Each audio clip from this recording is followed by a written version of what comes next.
Hi everyone, my name's Liliana. Shaughnessy Soabi, Sakai Tashina Boulevard. Sanjman Ballet.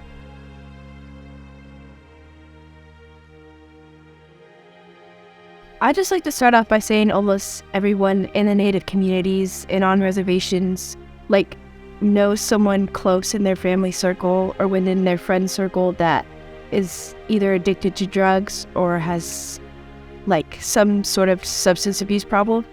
I honestly don't know that much about fentanyl. I know it's a drug and I know it kills a lot. It's addictive. It's something that's really been growing in our community.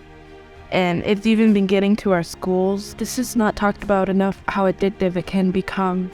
Most of the fentanyl overdoses that I've heard of have been people using other substances that they thought were safe and thought that they knew what they were putting in their body, but ultimately, there's no guarantee when you're getting it from off the streets. It can seriously be laced with anything, and that's extremely scary. To all the adults out there, there's a lot more young people using than you think there are. A lot more.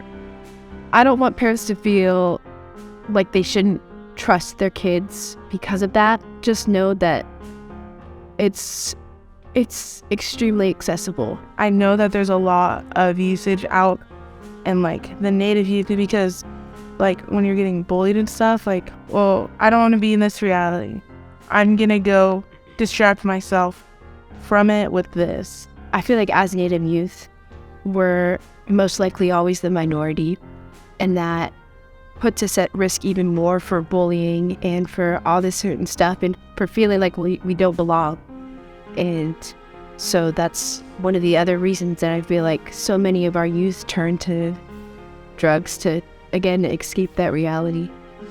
If you're an adult and you find out a kid is using, do not shun them or shame them, because it's not going to help the situation at all. Don't automatically reprimand them. That kid probably won't want to talk to you after that. And it's not their fault. They're a kid.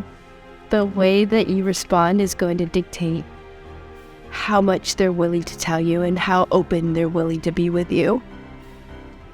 It's like a two-way street. How you respond is how they're going to respond.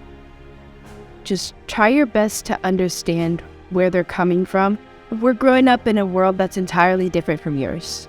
More technology, more access to information, but then more exposure to a lot of things. Find out where they're coming from, why they started using, because really, at the end of the day, that's the problem, is why they're using and not what they're using.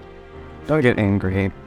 Don't get upset at them, because this isn't really their sort of choice. It just kind of came onto them. But I would tell somebody if I knew they're using substances or abusing substances, I think it'd more be why, explain to me, the reasons, how can I help you with that? There's younger kids that are seeing you using substances and they see you trying to make it look cool, and they're gonna follow in your footsteps. And is that something that you're really wanting to pass down to your younger cousins, your nephews, your nieces? I would let them know that I'm there for them whenever they need help. You can't get help unless you want help. But when you're ready, I'm here for you. I care for you, I love you, and there is help out there, but nobody can force you to get the help. Drugs aren't your first option. There are many different opportunities for you in life. I'll be there for them as a support person. So one of the main things that you can do is just educate people, and then it's really just their decision on what they. One thing that Youth Council wants to do is to add culture into something that can be a refuge for you. Our new initiative is trying to get the youth away from all these harmful things that can affect their lives in the future, and trying to get them into more cultural and educational sort of environments that allow us to get away in a different way. So culture nights and jam sessions basically just teach the youth that they have a place of belonging, because that's also a huge issue, is they don't have that place to go. About how being closer to your culture just helps you overall, because you're I belong here, like these are my people. Just being surrounded by that energy is good overall. And it just, like, you know that those people are going to be there for you because they're like your family, like your whole community is your family.